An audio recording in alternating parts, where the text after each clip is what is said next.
কাকা আমি তো আপনার আজ কদিন ভাই খুঁজছি খালি। কে আছে বাইস্তি? কাকা আমি তো খুব বিপদে আছি। হুরু বাপু, তুমি তো খালি বিপদেই থাও। কি হয়েছে কও? কাকা আপনার বৌমা তো এবার সোনারতে মার্কেট খুলে নিবিল। তাহলে কোন তিন নিবি?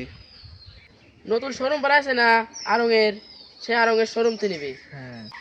আপনার বৌমা তো এই আরঙের শোরুমতে নিবি। আপনাদের নতুন আরঙ আছে না কইতে নিবি, এটা বুদ্ধি দেন। আমি তো যে কামলা মামলা দিয়ে খাই, এতটা পাবো কইতে কোন থেকে কাকা, এটা বুদ্ধি দেন।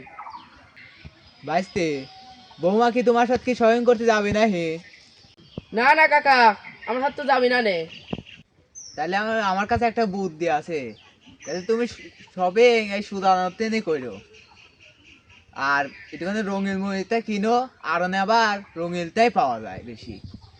আর যাওয়ার সময় আমার সাথে দেখা করে যাও। আমার কাছে কয়টা আরঙের ব্যাগ আছে, ব্যাগের ভিতর বড়ি বৌমার দিও। আরং আবার ঠা ছাড়া ব্যাগ দেয় না। তোমার দুটি ব্যাগ লাগবে নে, একটা ব্যাগের দাম 15 টাকা করে, 30 টাকা আমার দিয়ে দিও। ওই ব্যাগের ভিতর বই নিয়ে যায় দিও, তাহলে হয়ে যাবে না, বুঝতে পারবি না। না কাকা হবি না নে, আপনার বৌমা সেই চালাক, ও ধরা খাওয়া যাবে না, টের পাওয়া যাবে না।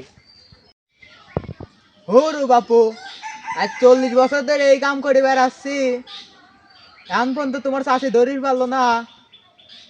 তোমার চাষির তিন কি আমার বৌমা কি বেশি চালাক না হে? কোন কি কাকা,